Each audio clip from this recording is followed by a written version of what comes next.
Hello students, welcome to Statisticspedia. Now today's lecture is based on measure of central tendency and dispersion.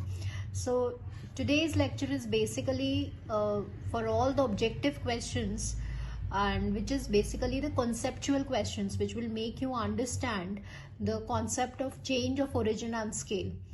So let's begin with it. Now the first question is, the geometric mean of first n natural numbers be what? So first of all we need to understand the definition of geometric mean. Geometric mean क्या होता है? अगर n observations हैं तो nth root हो जाता है. For example, nth root हो जाता है of the product of n observations. This is a definition. तो आपके पास कितने? So basically we have first n natural numbers. तो यहाँ पे ये nth रूट हो जाएगा. I am writing it as so 1 by n and this is 1 2 3 and n. ध्यान रखना है कि प्रोडक्ट है. What is this product stands for? It stands for n factorial to the power 1 by n, right. So यहाँ पे आपके पास एक option ये भी है और एक ऑप्शन ये भी है. तो ध्यान रखना है nth रूट मतलब 1 by n है. So answer for this question will be this. Yes, now let's move on to the next question. So now students consider next question which is based on arithmetic mean. Question क्या है कि आपको mean निकालना है NC0, NC1, NC2 up till NCN का, and 4 options are given to you. So आपको पता है कि mean मतलब sum of all the observations divided by n. So n में कितनी observations होंगे? Obviously n plus 1 observations. तो ये तो आपका total observation हो गया. अब हम इन सब का sum करेंगे. तो arithmetic mean की definition से NC0, NC1, NC2, NCN divided by total observations कितनी है यहाँ पे? n+1. ध्यान रखिएगा 0 से स्टार्ट हो रहा है up till n. Now you need to know the sum for this. तो कॉम्बिनेशंस में हमने पढ़ा है कि इनका जो सम होता है वो होता है 2 की power n divided by n+1. तो हम अभी यहाँ पे बेसिक डेफिनेशन ही यूज कर रहे हैं, but what's different to recall the formula for this combinations का. ठीक है, तो इसका आंसर क्या हो गया? The answer for this is C. So now next question is, if the mean of the set of x1, x2, x10 मतलब 10 observations है और उसका mean 20 given है, तो we'll write it down कि आपके पास x1, x2, x10 10 observations का जो mean है वो कितना है? 20 है. तो I can write summation from 1 to that will be 200.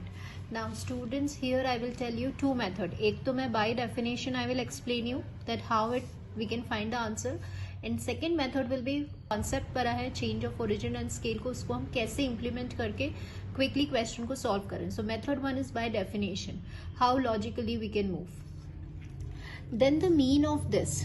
अब देखिए, अब आपको किसका mean निकालना है? x1 plus 4, x1 plus 8, x10 plus 40 का आपको मीन निकालना है divided by, again the observations will be same. This is what we need to find. So देखिए x1 plus x2 plus x10 आप सेपरेट करेंगे. नाउ सी स्टूडेंट्स, यहाँ पे x1 plus x10 आपने सेपरेटली लिख दिया और 4 plus 8 plus 12 plus 40 ये आएगा. तो 4 मैंने यहाँ से कॉमन ले लिया because these numbers are divisible by 4, right. और 1 by 10 हमारा बाहर चल रहा था. तो इसका सम तो आपके पास यहाँ से आ गया 1 से. Summation will be 200. नाउ ये क्या है? ये आपका सम ऑफ n नेचुरल नंबर्स है. तो plus 4n into n+1 by 2. ठीक है, एंड ऑन सॉल्विंग क्वेश्चन का वो हो जाएगा 42. Just this will be the answer. Yes, so the answer for this question is B. Now this is all by the definition. हमने definition करके step by step solve किया. Now second method, हम यहाँ पे change of origin का भी concept लगा सकते थे. So let's do by second method also. So now students, देखिए अभी हम let's recall this property.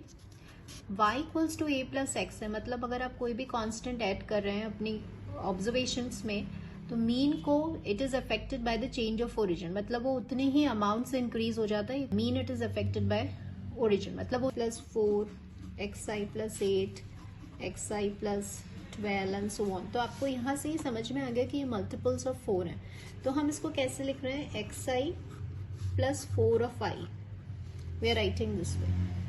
Now अब आपको y बार लाना है, तो y बार कैसे आएगा, i 1 से 10 ऑब्जर्वेशंस है. इसको जब आप पहले हम इसको सम कर रहे हैं, ये आपने इसको सम कर लिया, ठीक है. अब i is varying from 1 to 10 and similarly you will divide it by 10 also. तो हम यहाँ पे इसको साथ में 10 से डिवाइड कर रहे हैं. तो अल्टीमेटली ये कौन सा वाला कॉन्सेप्ट है, ओरिजिन वाला कॉन्सेप्ट है, ठीक है. तो ये तो आपका y बार हो गया, ये आपका x बार हो गया, है ना, दिस. और ये हो गया 4 टाइम्स ऑफ 1 + 2 + 10/10. अब यहाँ पे आप इजीली, अगर हम यही वाला कॉन्सेप्ट यूज कर रहे हैं, y बार = x बार प्लस जो भी आपने कांस्टेंट किया था, तो वो मल्टीपल ऑफ 4 था, तो it is also affected by origin also and scale also, इसलिए ये स्केल है इसका.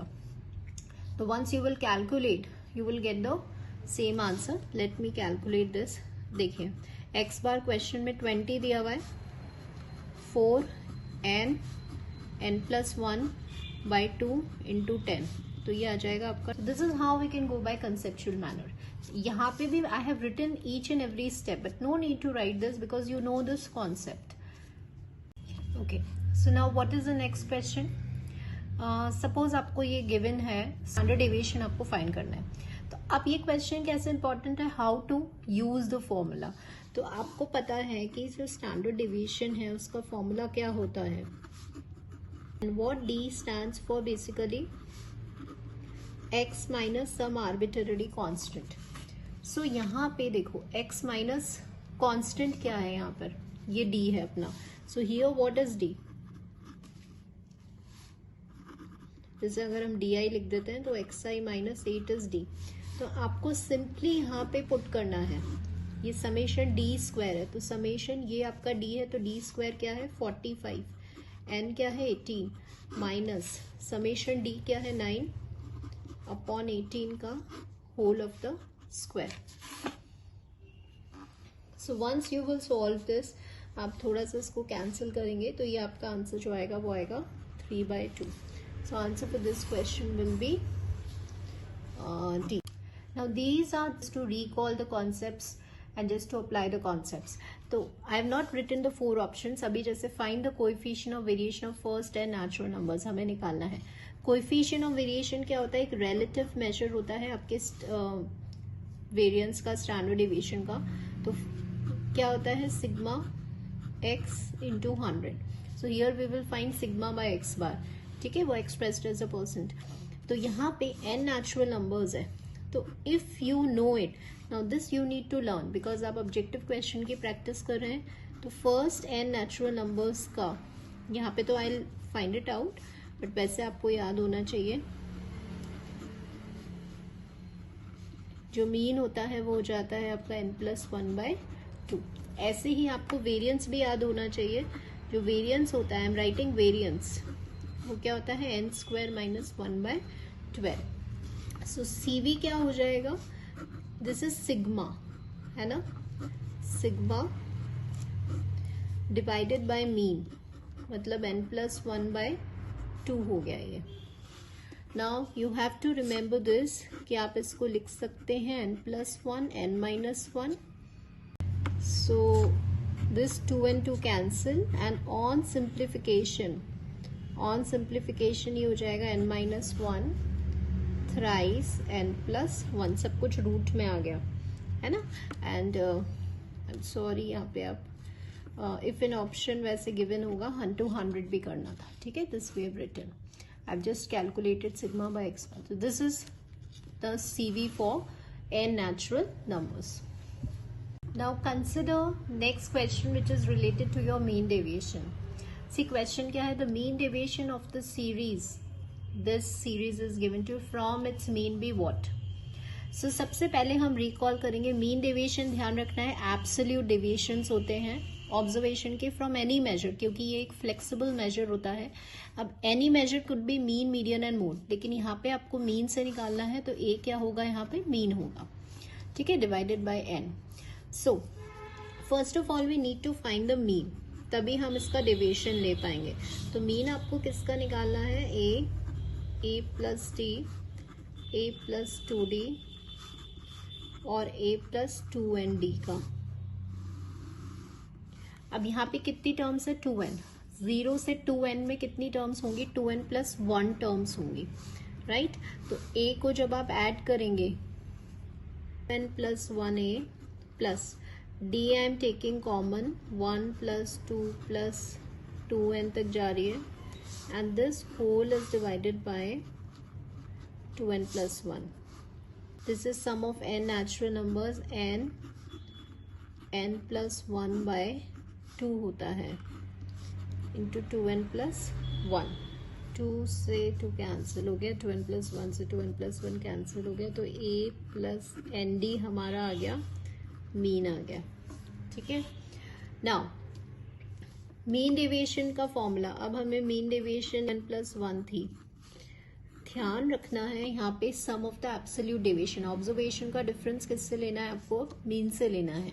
तो ऑब्जर्वेशंस क्या है आपके पास, जैसे a है तो a minus a plus n d, ठीक है, absolute deviations, plus a plus d minus a plus n d, है ना। ऐसे हमें यहाँ हमने ये लास्ट किया। अब जब आपने इसको सॉल्व किया तो ये माइनस एन डी आ रहा है, जब इसको सॉल्व करेंगे तो 1 माइनस एन डी आ रहा है, तो ये कहाँ तक जाएगा। अब देखो लास्ट यहाँ पे जब सॉल्व करोगे तो एन डी तक जा रहा है ये, तो इससे पहले क्या हो गया, n minus 1d, n minus 2d, 0 है ना। तो इसलिए हम इसको कैसे लिख रख रहे हैं, ये कहाँ तक जाएगा, माइनस डी तक, फिर ये आ जाएगा 0, फिर d आ जाएगा, फिर d प्लस 1, फिर n माइनस 1d और लास्ट वाला टर्म nd, ये वाला टर्म जो आ रहा है। इस तरह से आपके डेविएशंस आएंगे, ठीक है, एक पॉजिटिव एक नेगेटिव, ऐसे आता है ना। इफ यू रिमेंबर जब आप सॉल्व करते हो -2, -1, 0, 1 एंड 2 ऐसे आते हैं आपके डेविएशंस, तो वही हम यहाँ पे लिख रहे हैं। सो इफ यू ऑब्जर्व, क्योंकि एब्सोल्यूट डेविएशंस हैं तो ये नेगेटिव साइन जो है वो पॉजिटिव बन जाएगा और ये पूरी टर्म्स क्या हो जाएंगी, ट्वाइस हो जाएंगी, ठीक है। तो कैसे आएगा ये, twice of D plus D, है ना। ये लास्ट कहाँ तक जा रहा है, एन डी तक, तो यहाँ पे आ जाएगा ये n माइनस 1d और प्लस ये आ जाएगा d। ध्यान रखना है हमें डेविएशंस एब्सोल्यूट ही लिखने हैं क्योंकि पॉजिटिव नेगेटिव दोनों आए थे, दैट्स व्हाई। तो 1/2n plus 1, I am taking mod of d as a common, तो अंदर आया 1 plus 2 plus n, natural number है इसलिए मॉड लगाने की जरूरत नहीं है। देन बट यहाँ लगाने की जरूरत है क्योंकि ऑप्शन में अगर आपका एब्सोल्यूट नहीं है, mean deviation is all about absolute deviations, तो ऑप्शन में अगर ये हो सकता है एक मॉड डी दिया हुआ हो और आपको विदाउट एब्सोल्यूट दिया हुआ है, तो this you have to remember, ठीक है। नाउ इसका n इंटू n प्लस 1/2 होता है, सो 2 से 2 आपका ये कैंसिल हो गया। सो आंसर क्या आएगा, n plus 1 mod of d and 2n plus 1. This is necessary. So answer is n plus 1. This will be the answer. So always remember कि जब भी mean deviation का question आए, always absolute deviations ही consider करने हैं, ठीक है। This is important. Now last question. If each observation of the distribution whose variance is sigma square is multiplied by lambda, अगर हर ऑब्जर्वेशन को किसी कांस्टेंट लैम्डा से मल्टीप्लाई कर रहे हैं तो स्टैंडर्ड डेविएशन क्या होगा न्यू ऑब्जर्वेशन का। Now c of a x plus b, तो आंसर क्या आता है, a square into variance of x, right, because variance it is affected only and only by scale, not by origin, this we know. Now अब आपको standard deviation निकालना है, तो जब आप स्टैंडर्ड डेविएशन निकालेंगे तो ये क्या होता है, ध्यान रखना है, it is a positive root of variance. So why I am emphasizing on this word positive.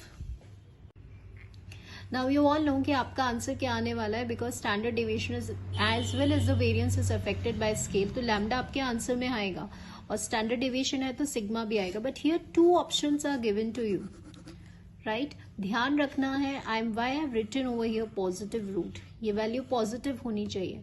अगर आप ये वाला ऑप्शन मार्क करते हैं, you don't know whether this value is lambda is positive constant -2 है या +2 है, हमें नहीं पता कौन से कांस्टेंट से मल्टीप्लाई किया गया है. यस, लेकिन वी नो कि आंसर आपका पॉजिटिव रूट होना चाहिए of the root of variance. So answer will be this. हाँ, तो हमेशा ध्यान रखिए कि जब भी स्टैंडर्ड डेविएशन होगा 2 options are given to you, लेकिन आपका positive square root of variance होता है. सो वैल्यू विल बी, ये कांस्टेंट हमेशा कैसा होना चाहिए, एब्सोल्यूट या मॉड्यूलस में होना चाहिए. So this is also one of the important thing which we have to keep in mind. So hope you got these small points and small concepts which are based on measure of central tendency as well as on dispersion, and hope you got this point. So thank you all the students.